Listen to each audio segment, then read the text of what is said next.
Playoff baseball, buddy. It is a Oh, what a beautiful game. thing. It is a That beautiful thing. was best game of the playoffs. The ups and downs of that This game. is it's the pesky Guardians that I've been saying they could be pesky. Finally Dude, showed up. honestly, you know what I did not have on my How bingo about your card? leadoff hitter? Right? Right? And after I spent so much time You publicly shitting all shamed over him. Manzardo, exactly, he comes up He, big there he's to, like, to I'll start show the game you, off. Mr. Belford. That's I'll show right. you. Yeah. But what I will say, man, is if I did not have on my playoff bingo card this year, Emmanuel Clase becoming human? Yeah, hittable. What? Yeah. Like, dude, this is a guy who may have had, I think it's pretty safe to say, I didn't like deep dive the numbers, but I think it's pretty safe to say he had like a top 10 reliever year of all time this season. Like, he Yeah. was, I think he gave up 5 runs Hmm. in the entire season.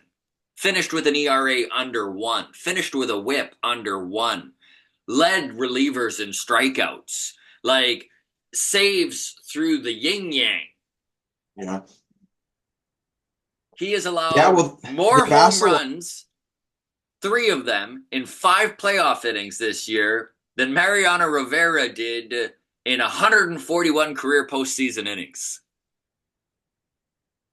That's the thing with like, okay, not to go back to like the Shapiro Vladdy is he generational comment, but Mm-hmm. like that's where like Mariano Rivera is like generational on a level that these guys just aren't.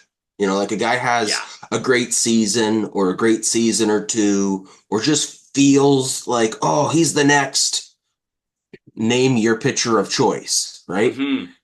And then you go, oh, yeah, like maybe he's not superhuman, you know? And then it's just, it puts the Mariano Rivera's up in that like tier of Yeah. like, oh, yeah, what he did was fucking special.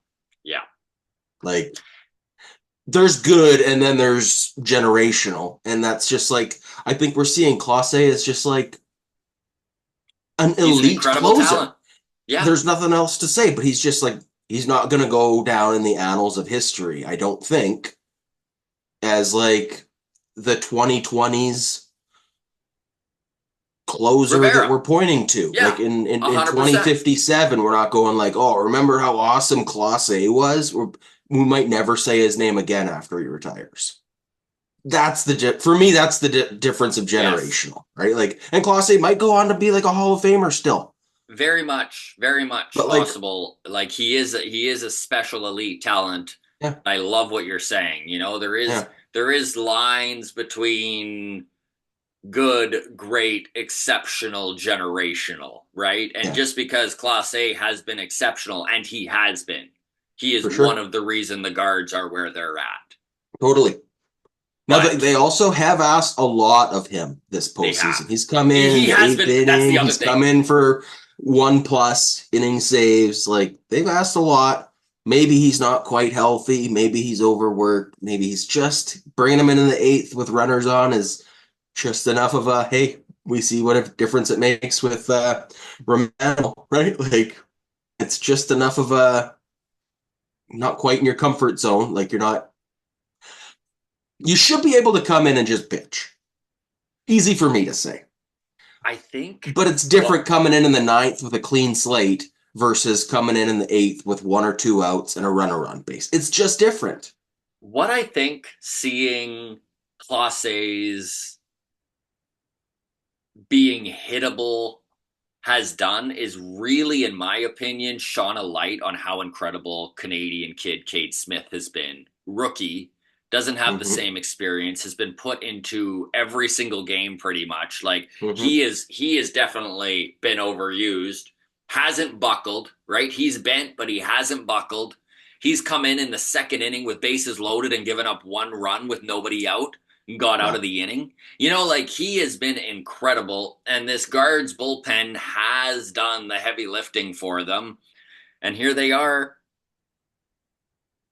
game 4. They're 2-1. They're back still against the wall, man. But like they definitely They Well, fought off elimination. I know the Red Sox back in 2004 had come back from the 3-0, 3-0, but man, right? that is not a game you want to play. You don't want to be that team where you're like, we could be Mariano Rivera, and it's like, you're Yeah, good, but you're not. yeah. you You know? don't you don't pin a bloody sock to the locker room wall and go, "We're good, guys. We're good. We're Yeah. down three, but we got this."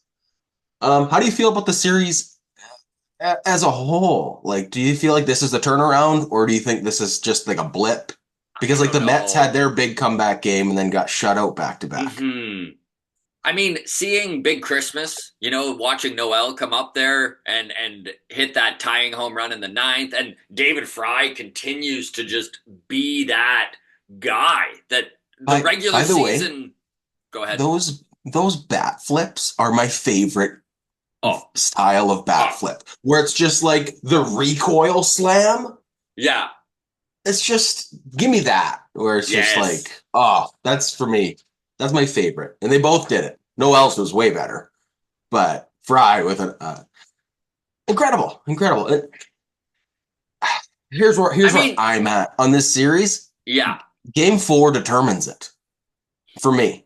Maybe I'm putting that's too much on it, but I'm saying game three has the potential. The way it was, Guardians were up, they fought all game, and then our best player against your best player, Judge versus Clase, our player wins, ties it up mm-hmm. in the bottom or top of eighth or whatever it was. And then back to back jacks from Giancarlo Stanton to take the lead. Yeah, Like wild.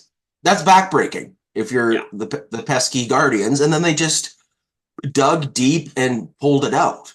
So Man, David it's the Fry's emergence this season has been so shocking and so needed for uh, this team. And then to watch him do what he did in the regular season and then continue to produce in big moments in the playoffs, man. Man, it's awesome. So yeah, if the Guardians could win game four and tie it up, I just feel like the Yankees have that like, oh fuck, here we go. Mm-hmm. Like we're blowing it feeling in their gut, right? Like that momentum is a fucking wild thing in Isn't sports. it?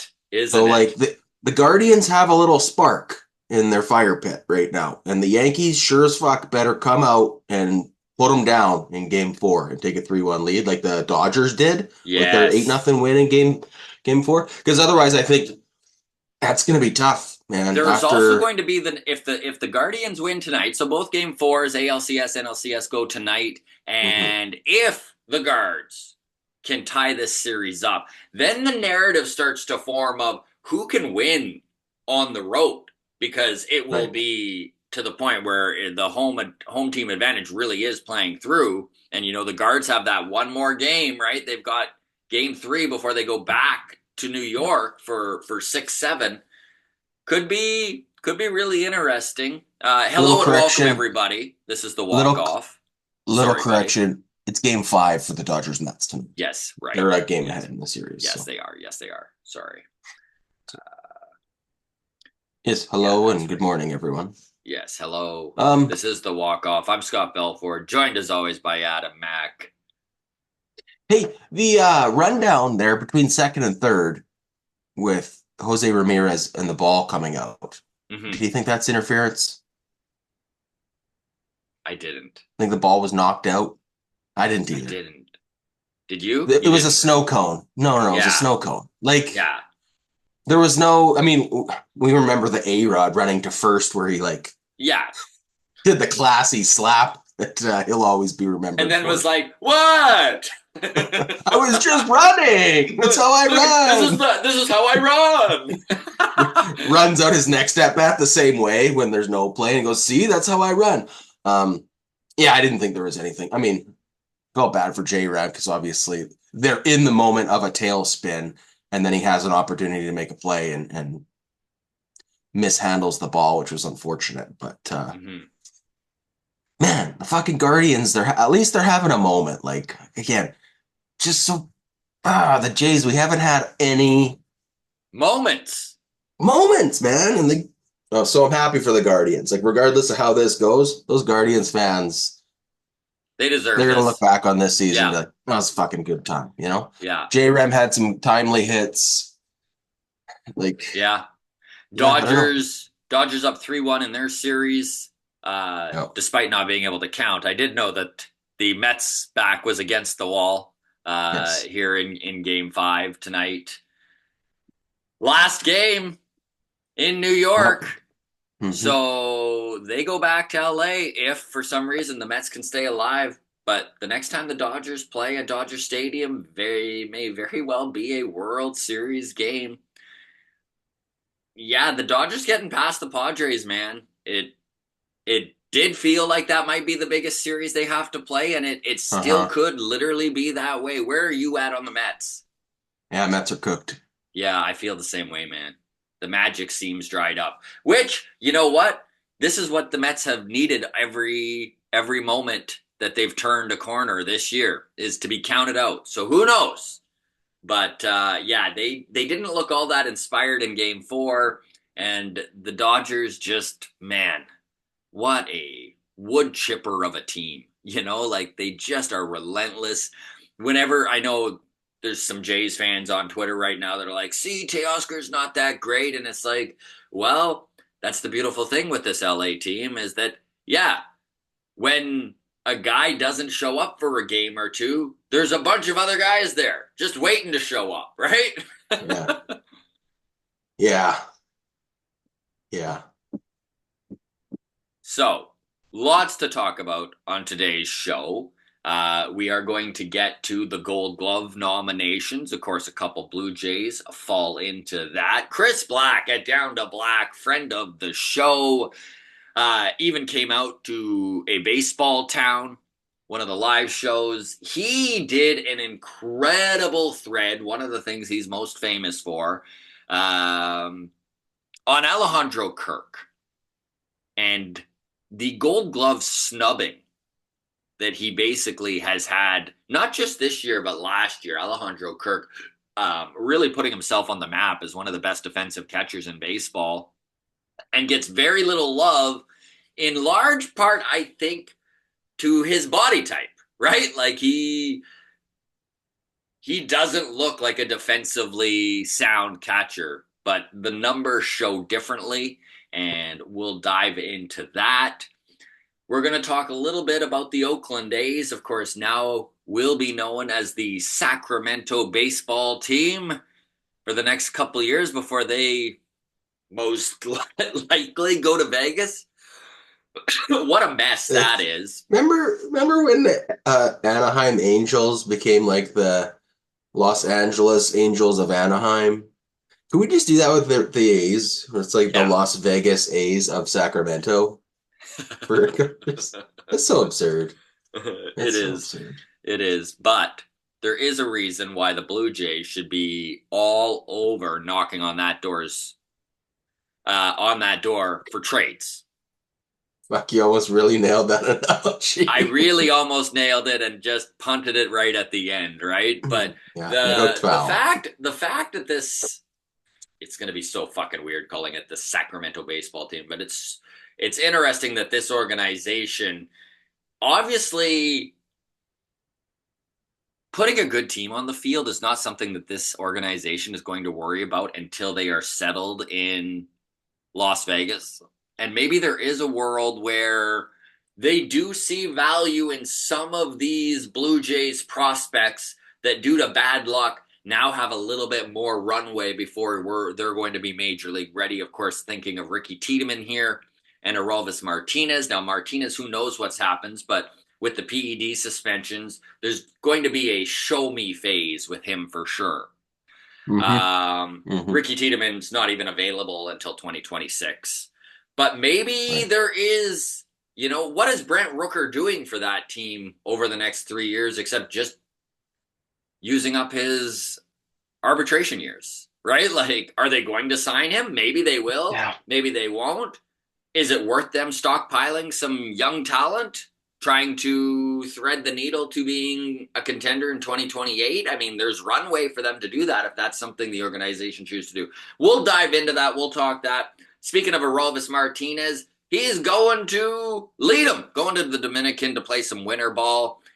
He is fitting into that Licey lineup right in the middle, so we'll touch on him a little bit. Tampa Bay, it has been announced they are not going to be able to return to the Trop for 2025, which does set up Oakland to do literally the most hilarious possible thing, which is rent the Oakland Coliseum to the Tampa Bay Rays for the next few years, which, again, so funny. It also does open up the question of, well, where do they play?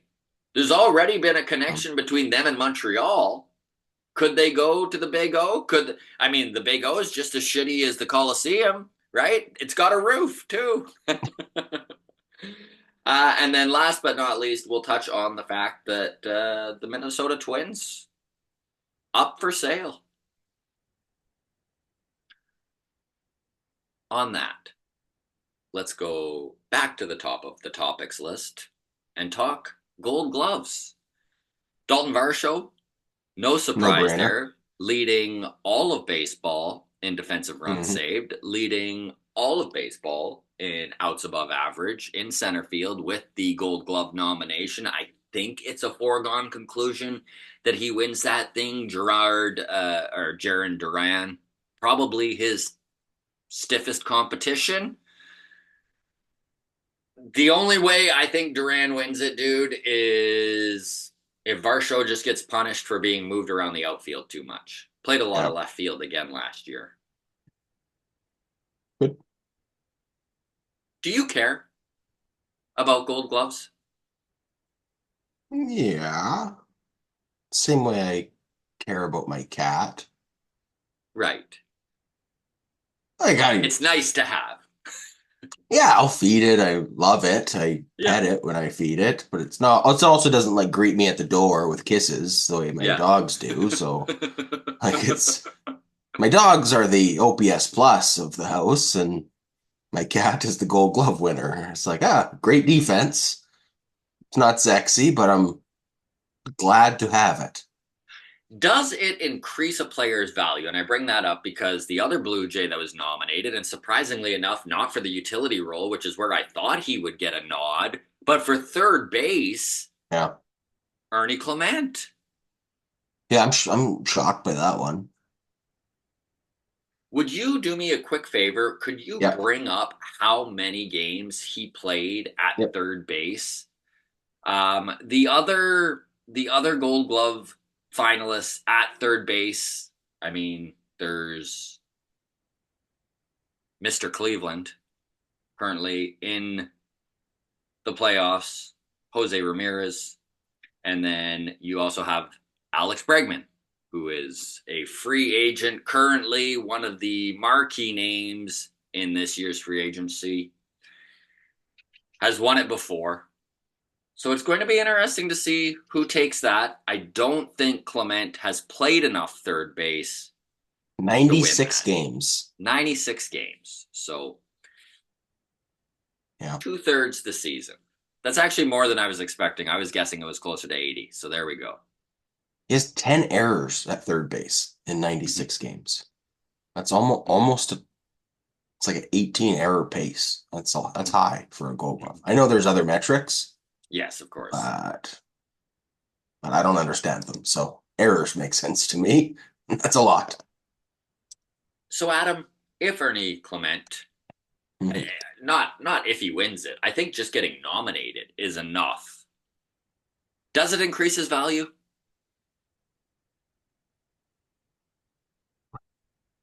Like as a locking himself Like, into a lineup or as a trade no, piece. more of a trade chip is what I'm thinking. Yeah. I Validates mean, him a little okay. bit, maybe to like Like, NL teams that didn't see him play and are just I going on mean, numbers. that's the thing. It's like yes and no. Like, I guess if the phone call goes like this, hey, are you interested in Ernie Clement? And then they go, nah, not really. Well, he was nominated for a gold glove. Was he? And then they just do their due diligence and they go, Yeah. oh, okay, well, they either like the numbers or they don't. Right? Like I guess like it does increase his value in a conversation starter. But in the end of the day, I think the other teams will do their due diligence, but they won't just be like, holy shit, He's nominated for a Gold Glove. Let's get this guy over here. They'll look at the numbers, or they'll have their scouts watch the game tape, and they'll see the way he plays. And but I feel like that would have happened regardless of the nomination. Like Hmm. either way, if you're bringing in Ernie Clement, you're going to do your research on him and be like, oh, okay, here's the numbers, here's how he looks. We like it or we don't. And I don't think a Gold Glove nomination sways that, but it does, I think, start the conversation. Arnie Clement really is an interesting player due to the fact that he does move around the diamond so effortlessly. He is very versatile and he plays defensively really well wherever he is. And then on Mhm. top of it, he's one of those unicorns, those rarities where he They doesn't can strike pitch out, he for you. doesn't walk. His hit rate, like Mhm. his contact rate is amongst the league leaders. So Right. if you're just looking for a guy to fit into the lineup in that 7 or 8 hole, put the ball in play, Ernie is the guy. And there are definitely organizations out there who could use a player like that. I'm not saying the Jays should trade Ernie Clement, by the way. In fact, I think he fits really nicely in as our utility guy, as the quote unquote IKF moving into Mhm. 2025, which is, I think, why they moved IKF at the deadline, is that he just, for the $7 million they were paying him, they've got a IKF at home Right. in Ernie Clement that they're paying 800,000 league minimum, right? Um, okay, well, we're on the topic of numbers. Ernie Clement is entering arbitration this year. Okay. Spotrac has a 2.5 million estimate for 2025. That Um, is a number that fits into any organization's I guess budget. what I would say as far as the does the Gold Glove nomination affect trade value or anything, I think it will affect Affect arbitration value. arbitration, Yes. even if it's an extra Very good point. 500,000, 500,000, right? Like, you know, for Ernie, fucking A, buddy. Good Yeah. job. Like, well done. Tip of the cap. You just bought your dad a house or your sister a house or whatever with that Gold Glove nomination. So, Hmm. tip of the cap to Ernie Clement in that regard. Like, well timed. Yeah, I don't know. It'll be a bump in whatever the salary is, because that's for sure something that his side's going to point to in ARB negotiations that will be a What factor. Ernie what So, Ernie has accomplished over the last 24 months is incredibly impressive because this is a guy that was DFA'd by numerous teams,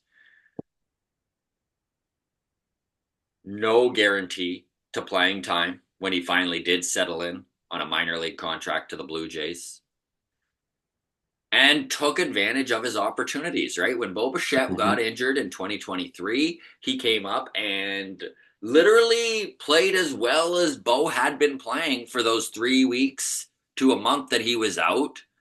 And then same thing in 2024. Ernie was one of the few bright spots on this team. So Ernie Clement, Gold Glove nominee, one of the highest contact rates in baseball, plays all over the field. He's really showing he's got value. And I think that the price tag attached to him is something that a lot of organizations would view as a big bonus, right? So there's teams like a Miami Marlins, Tampa Bay Rays, Sacramento baseball team, uh, where, yeah, a $2.5 million guy that's putting the ball in play like that is defensively incredibly sound wherever you put Defensively him and has sound. the ability to play all over the field. There's value there. Yeah. Grounds Yeah. crew, drop your comments below. What do you think? Does Ernie have value on the open market? Is this something that we could see the Blue Jays try and do? Or do you even want it to happen? Is he one of those guys that you're like, why would we do that? Why would we move a dude who is so financially beneficial to this team for what he's providing? Right? Like, if you're just going on the open market free agency, look at how much they paid IKF to come do Yeah. exactly what Ernie did all year. That's a great point. I think there's a lot of Santiago Espinal fans Mm-hmm. that wanted Davis Schneider to be the next guy that are going to feel really attached to Ernie Clement this offseason. And rightly so. And rightly so. So, moving on to the next topic here, but staying on the idea of gold gloves. Chris Black had a thread basically championing Alejandro Kirk as getting snubbed big time by Major League Baseball with these gold glove nominees. So, catching gold glove nominees, Freddie Fermin of the Kansas City Royals, Jake Rogers, who, by the way, few Patreon members have said you have a very Jake Rogers face to you, Adam. I think it's the matching mustaches. But Jake Rogers with the Detroit Tigers, and then finally Cal Raleigh, the big dumper there with the Mariners. So Alejandro Kirk. So how catching is kind of graded out. There's fielding run value, and then there's defensive runs saved. Cal Raleigh has 14 fielding run value and 16 defensive runs saved. Furman, 6 fielding runs value, 16 DRS, and then 12 FRV versus 13 DRS for Rogers. Alejandro Kirk, fielding run value, sits at 15 with a 14 DRS. So Raleigh and Kirk are the only AL catcher viewed as top 3 in both metrics. And to quote Chris Black, he says, ridiculous that Kirk isn't a finalist. He says, last year, Kirk led all AL catchers in defensive runs saved by a wide margin, yet didn't win the award or even get nominated. Every other player who led the league position by a wide margin in DRS won the award last year. Names like Jimenez, Chapman, Kwan, Kiermaier, Swanson, Hayes, Tatis. He says, I would suspect yet again in 2024, Kirk ranked either first or second on the statistical portion of the Gold Gloves section selection criteria, which leaves a few options. American League managers and coaches outside of Toronto don't believe the stats that say Kirk is easily one of the best defensive catchers in Major League Baseball, or they don't pay attention to the numbers, or they don't take the voting seriously. Kirky's been a hell of a defensive catcher all year. And for a guy who struggled keeping runners in check earlier in his career, has done an excellent job this year of doing so. So why do you think Alejandro Kirk, not by the industry, considered one of the best defensive catchers in the game? Reputation.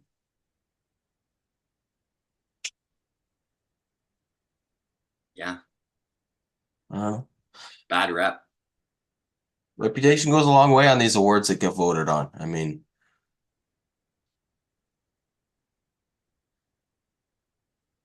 look, if a guy has a reputation of playing, of like being the 1B behind Danny Jansen for the first several years of his career, has a reputation of, yeah, you can run on this guy. And then also has a, like, the one time you played him early in the year, you were able to run at will on him back in May. You go, yeah, you don't need to look any deeper. You know, it's, I don't know, these are like voted on awards, so it's tough, like, because it is just like, it's easy for a manager to have the guy that was a burr in his saddle all year that he had to face off against get more of a acknowledgement or whatever the case may be. Like, I don't know. This is a flaw in the Gold Glove system. Like, Anthony Volpe shouldn't have won the Gold Glove at shortstop last year. Yeah. He was not the best shortstop by, like, any metric. Any metric. Like, there was, every metric you looked at, there was someone better than him. And Bo Bichette wasn't nominated, and I think had better numbers defensively than Volpe did.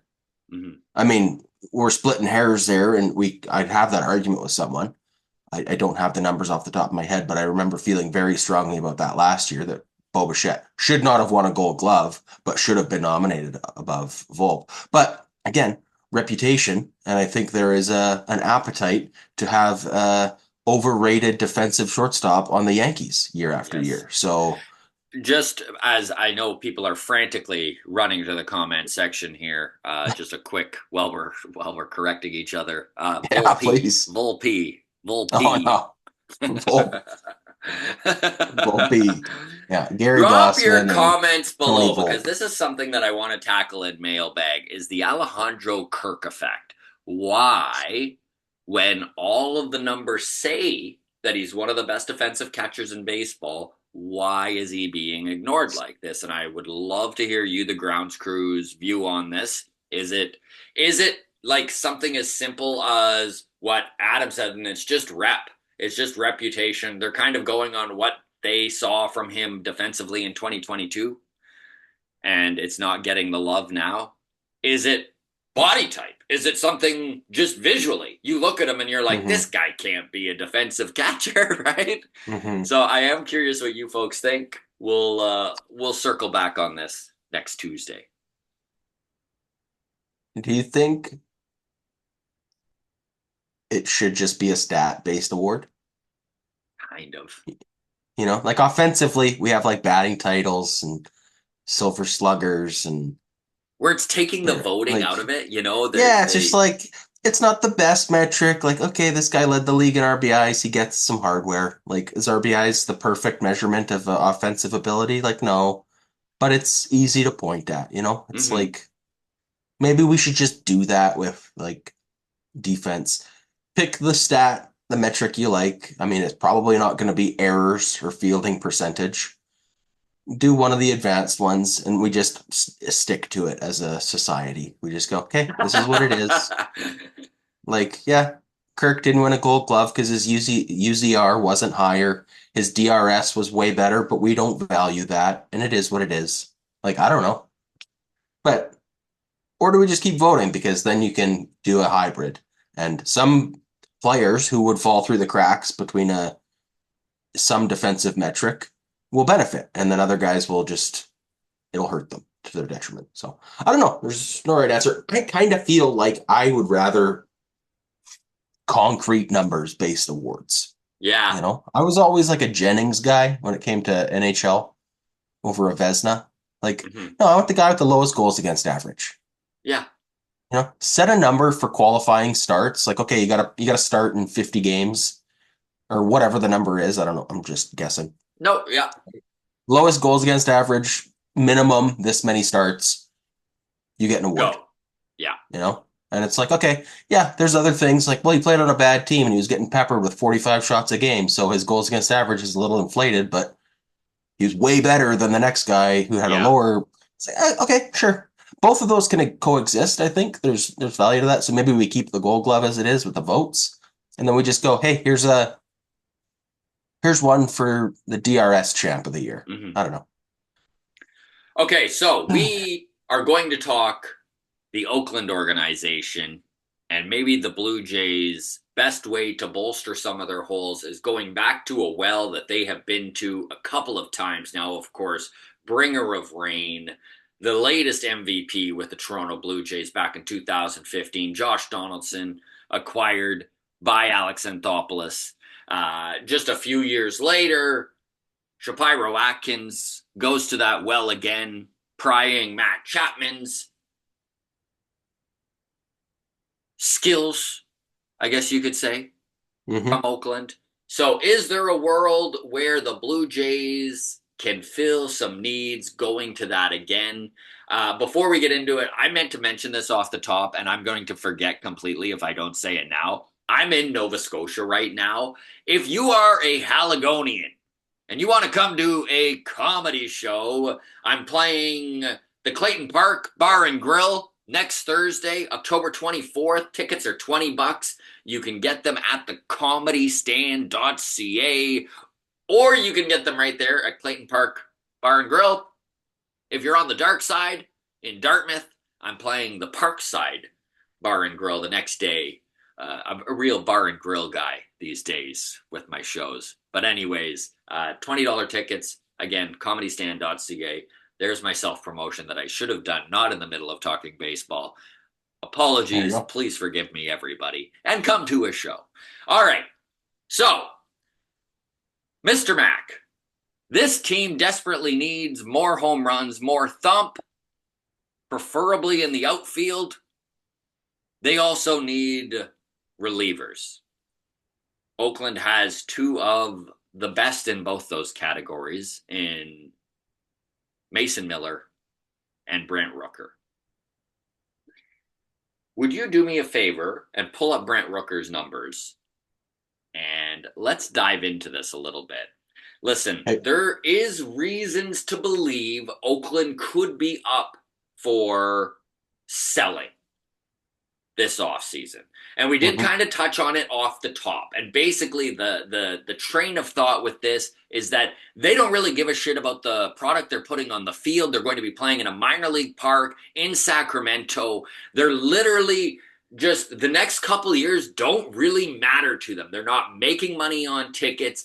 Look at what they did this year. They made shit on tickets this year, right? Like they're probably going to get the Mhm. same attendance in Sacramento as they did in the 50,000 seat empty Oakland Coliseum we watched in 2024 and 2023. So, with the idea that they are going to be in Las Vegas in their new stadium in 2028, it makes sense to start working towards a championship caliber team 4 years down the road, which means selling some of these guys that have control for big money or big ticket prices makes a lot of sense. Brent Rooker, do you have Mhm. how many years of control he has left on his contract? Oh, that's the one thing I didn't pull up. Uh, Because I do,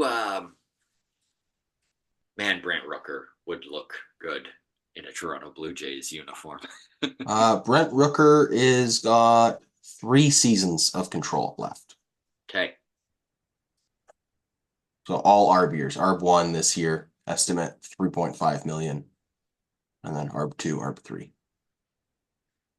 ARB 2, probably close to 8 million. And then ARB 3, depending if he continues to match these numbers, even as high as 15 by his final year of arbitration. This is when Oakland typically would sell a guy. Maybe they'd wait Mhm. one more year, get one more year, which they still may do if the prospects and the packages being offered aren't good enough. You would think that there'd be 29 teams in baseball knocking on Oakland's door, though, for Mr. Rooker. You've got his numbers up right now, and they are impressive. This was a good season for Mr. Brent Rooker. Yeah. Um, 39 home runs. We'll start there. Mm-hmm. 293 batting average. OPS of 927. Good for an OPS plus of 165 in 145 games. The previous season, also very good. 30 home runs, 246 batting average, OPS 817. Good for an OPS plus 127. Man, Before that that, his additional numbers power. are tragic. Yes. So is this the Brent Rooker? I mean, 2 good seasons for sure. Really good most Mm-hmm. recently. He will be 30 next week. Um, Very I similar to mean, when Anthopoulos got Josh Donaldson, 29 years old, coming off a good season, yeah. and springboarded that into MVP. Look, I know you're excited about Brent Rooker. Like I'm cool with him being a piece we bring in, but I do not want him to be like the flagpole we stick for this off season of like, we got our guy, Brent Rooker. Like he is I'd be all right with that. If Brent he's Rooker's our big fish, I'm all right with yeah. that. I think that would really bolster this lineup. I'm not saying Brent Rooker and nothing else. Yeah. Obviously, I think another bat needs to be added. But if you get And we just Rooker, don't address the infield at all. Like, are you okay if it's Brent Rooker replacing is just our full-time outfielder? So I guess it's like Springer. Varsho, Rooker, and a Hmm. fourth made up of a AAA guy. Yeah. And then we still have Ernie Clement as our everyday third baseman. Bo's back and healthy. Bo's back and Whoever healthy. plays second and Vladdy plays first. Yeah, and then you know what? And then Somebody we add like pitching. a Jock Peterson type, I'd be all right Okay. with as well in that lineup. Yeah. Like if you can add 40 home runs, again, I know Rooker, you can't count on that, but let's just say 30. That's still 30 would tie Vladdy this year in the team lead. And if you take the 30 from 2023, that would have led all of the Blue Jays, you know? I just am nervous about elite numbers on a dumpster fire. I just I wouldn't want a guy who excelled on the White Sox this year either. Just from I mean, for one, there's the asterisk that whether it's fair or not, we put on Vladdy's second half of this season, right? Oh, he started hitting good once the games didn't matter. Sure, easy to Yeah. hit when there's no pressure, right? Well, we have to apply that to Brent Rooker then. I mean, I'm not saying we do or we don't. I'm just generally like, let's put that out there. There's an Mm-hmm. equivalency of hey, you're in fucking Oakland. These games mean nothing. You're playing in front of four fans. Um, Also, I would say even more than what would have happened to the Jays this year is you're not getting every other team's best lineup when you're Oakland. Like, I don't think anyone's trying to lose or like, oh, we could totally punt on this game, but like, let's be honest, you see Oakland coming to town on the schedule, you know. Maybe So you I don't go with your I ace 100%. relievers or you get Yeah, an extra rest day for your second starting pitcher, like I I see what you're just saying. I don't disagree with it. My pushback would be that because they are a dumpster fire, there's zero protection in the lineup. He really was very the true. one big bat, That's fair. right? So Hmm. he is a guy that you would think would be easier to pitch around, and he That's true. still put up those numbers. Great point. I That also is was the very glass half impressed. full. That is the Yeah, glass half the full way glass to half look at full. it. I Yeah. appreciate that. That's a good point.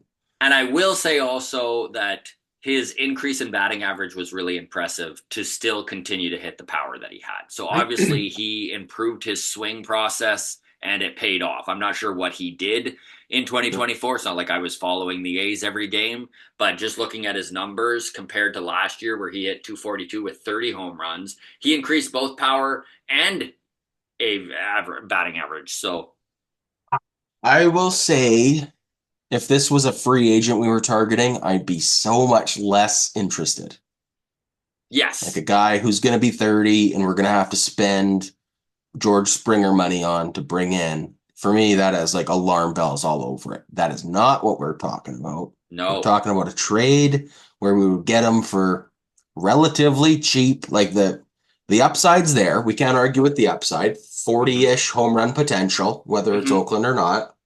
Maybe it goes up with more protection in the lineup, right? Like That there's Oakland that Coliseum is a possibility. big It pitching is a friendly park too. it is. So there's a chance he is Marcus Simeon in Toronto and him and Vladdy put up a home run race. There is that Hmm. potential. And the risk is a little bit of financials, pretty minimal. Like we're gonna get him for 3.5 first year ARB. The money only goes up if he's worth it, right? Yeah. If he shits the bed, it's still around 4 or 5 million. Oh well. Um, If he's incredible, you're still probably only paying 30 million over the 3 years you have him, right? Total, Like yeah. No, yeah, yeah. So like, yeah, the risk versus reward is for sure like appealing. it will take Depends on high the end prospects we prospects. have to give. Yes. Um, is he a guy that we would part ways with one of our high end warts, like a Tiedemann or Elvis? Would you want to get rid of either of those for a Rooker, or who are you looking at? I'd give both up for Brent Rooker. Both for Rooker. Okay, that's fair. Um, and I would too if there was like I still would want more moves that are like we signed some big name and traded for Rooker. If those were our two moves, two splashy moves, Hmm. I don't You want know him to what? be our gold seal for the off season. That feels underwhelming to me. If they do something along the lines of Ricky Tiedemann, Aralvis Martinez, Trey Yasevich, Ernie Clement, Will Wagner in a package for Brent Rooker and Mason Miller. And maybe that's still not enough. Maybe that's still not enough. But my God, having a dude like Miller in the back end of that bullpen all of a sudden makes this team scary. And then you can really kind of pick around the dumpster like this fucking organization loves to do with bullpen pieces after that. Um, Yeah. Again, I don't think Rooker solves all the problems, but I think he's a really big start, and it does still give you money to spend. That's the thing with acquiring guys Yes, like that is Miller true. and Rooker, right? Yes. So that is my my B move if we're doing that. It's like Yeah. we got Rooker, which allowed us to save money to go spend on Pete Alonso. Right? I If mean, the that's the dream. off The season, dream. Yes. I just did a lonely island in my pants, if you know what I'm saying. Is that censored enough for the kids? I don't know. The kids actually get it, the parents don't. It's a reverse So, censorship. grounds crew, Brent Rooker, thoughts, opinions, feelings, Mason Miller, thoughts, opinions, feelings, and what do you think it's going to take to get two guys like that? Like, am I way Is off on four high is end is prospects and a couple major leaguers? is Rooker your 2024 JRAM then? Is that how you're feeling it? Like Yes, it whatever is. we gotta give, let's pay any price. Let's I'm fucking not. get this I'm guy. not saying any price, but Well, almost. our one and two prospect And three. And three. Don't at forget. And three. don't forget that Sure. number three. Okay. All right. Right, because like with JRAM, it was like we really wanted him, but we also like, well, I don't really want to get rid of this sexy Alec Manoa guy. Yeah. Do not Right, trade Kirk, which no in matter what. hindsight is Yeah. hilarious. Yeah. Um, but we're just saying, fuck it. Listen, there's some black marks on some of our top end prospects too. I mean, Ricky Tiedemann undergoing Tommy John surgery and not Yeah. being ready until 2026 is a tough one to swallow on the open market. This is why Oakland does make sense again. Yeah. Aralvis Martinez with a PED suspension. Now, Aralvis, this does go well into our next topic, which is basically he is headed to Yeah. the Dominican Republic to play some Licey baseball with in the Leadham League. He played with Lacey last year, but he is now kind of their big bopper. They've got him hitting third, DHing, and playing some second base. And he looks like the guy who's going to be in that 2-3 hole most of the season, is what I've read up on it. So that's, of course, Tigres de Lacey. I got to see them play a couple times when I was there, and Nice. pretty cool baseball. But Are you going we'll down again see. this winter? I am going down again in Nice. January, catching some of the playoffs there, and hopefully I get to see Vladdy and Aralvis. We'll see. A bunch of the major league guys always kind of get Mm-hmm. sent back in Right. later January as the playoffs, Mm-hmm. as the baseball gets better and more intense.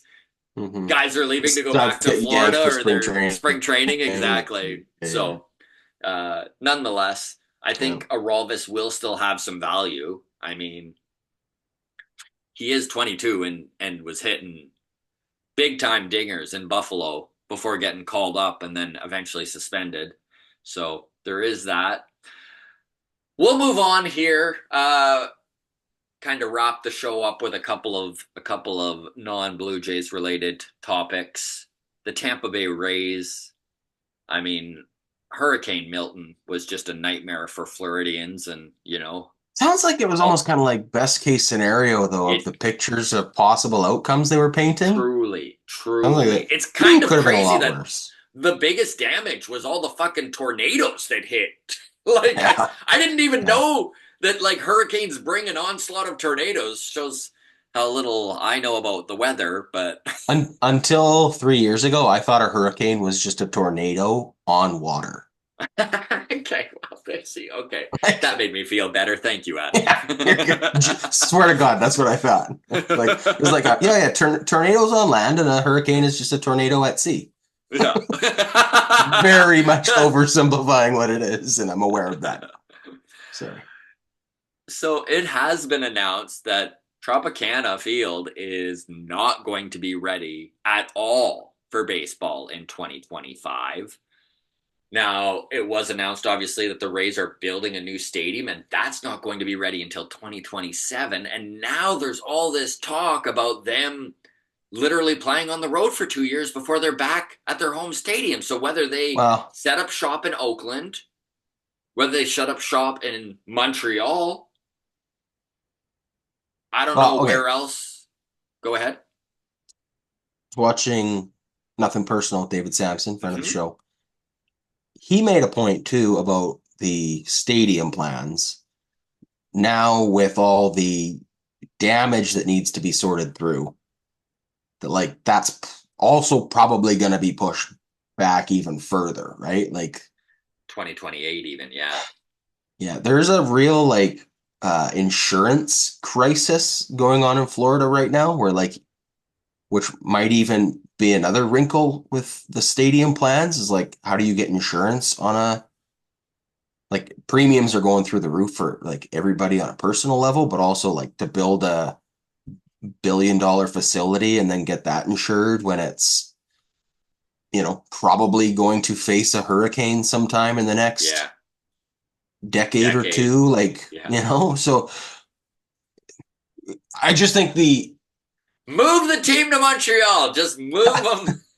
no, I just think the like, what do the Rays do for the next 2 years is a little bit even more like, as much as that's a crazy problem to have, is I think even more of an open-ended timeline of holy shit, what do we do, than just these next 2-3 years. Is like it might be 5 years before that is ready to go. Like, um, it, I don't think there's any chance they're going to Montreal. Um, Playing in Oakland would be the most hilarious option, but they'll probably just end up in Tampa's equivalent of Buffalo, right? Like they'll be probably playing in a spring training facility or something with like a 5,000 seat capacity They should that go they'll to Salem Field. also Just go to just go actual right to Buffalo. Buffalo. Yeah, yeah. I mean, that would be I'll hilarious. cover the Rays this year. um, yeah. Best case scenario though, the city of Oakland or whatever just goes makes a offer to like let the Rays come play like for virtually free. Hmm. And then the fans of Oakland sell out every fucking game. Which would And be the then, biggest fuck you to John right, Fisher ever. right, Oakland be like, see, we got ball fans, we just don't have fucking John Fisher fans. Yeah. And then the owner of the Rays goes, well, it's pretty nice here, one bay to another. I don't know. Yeah, I mean, you are setting up a That'd be dream sweet. scenario here Not where not for let's make a Tampa movie fans. about it. Yeah. Oh man. Uh, No, that's why I don't know. It's going to be so fascinating to just follow for the man, there could next, legitimately be two well, the rest of the organizations off this year season. playing in minor league stadiums. Yeah. There could be. Like both Oakland and Tampa could literally be playing in minor league stadiums. And then you'll hear all of this rhetoric about, oh, it's so hard on them. They're on the road 24/7. Hmm. And Blue Jays fans will be like, no shit. This is what we said was the problem in 2021, and no one wanted to hear about it when it was Canada's team, right? Yeah. Yeah. Yeah. True. All right, let's wrap up on some news that came out a couple days ago that the Minnesota Twins are for sale. The Polad family, who currently owns the team, is looking to move on from their tenure as owner, and Minnesota Twins fans are rejoicing. It's funny how it works. Every organization's fans probably feel like their ownership could care more, could spend more, could do more, and that really has been the case with the Twins. Which is funny because honestly, man, it's not like they've nickel and dimed their way around that team. You know, like they've spent some major money on guys like Carlos Correa. They've spent some Mm-hmm. major money on pitching in the Mm-hmm. past. Mm-hmm. Now, is it enough? No. And the truth is, a team like Minnesota, who is in the AL Central and been a playoff team for the better part of a half decade. I know they had an epic collapse in September this year, and Mm-hmm. combined with Detroit's playing 900 baseball in the month of September, kind of sunk that ship. But the Twins have been a very good organization and have put a winning team on the field, but they just haven't kind of gone that extra mile. Mm-hmm. I don't know if it changes if there's new ownership. You know, it's kind of funny. Like you never know who's buying the team. It's like the devil you know over the devil you don't. I Yeah, it's is it an investment or is it someone who wants like the ego stroke, mm-hmm, right? Like, mm-hmm. you know, yeah. Is it a billionaire's toy or is it a corporation side project? Yeah, I don't know. It's There's kind of some interesting stuff going on this off season. You know, like oh yeah, a lot of moving parts. yeah. A lot of moving parts. It'll be a very interesting one to cover for sure. All right, grounds crew, feel free to drop your comments on any of the topics we've gone over in today's show. We'll do our best to get to them in mailbag on Tuesday. Thank you so much for following along. You can always follow us on Twitter at Walk Off Podcast, Instagram, the Walk Off Podcast. You are our shining light. If you join the Patreon, a big Yes. thank you to everyone who does help this channel run. We couldn't do without you. We're up over 100 members in Patreon now, and so it You means a know? lot that all of you follow along. Of course, if you are interested in Patreon and don't know what it entails, $4 a month gets you one extra show a week. So MLB Mondays, you get instant access to all of our interviews, which will be increasing substantially here shortly. I actually get off the Hmm. road in about 9 days, and we'll start having people. It's just so much easier to talk to some of these players and baseball folks in the off season. So as the playoffs start to wind up and I get home, you'll definitely have a good list of guests to go Hmm. through this winter. And then finally, if you are a member of the Patreon, you also get to follow along on Adam's, Joel's, and my writing project Around the Horn, which, fingers crossed, we can tell you more about in the coming weeks here.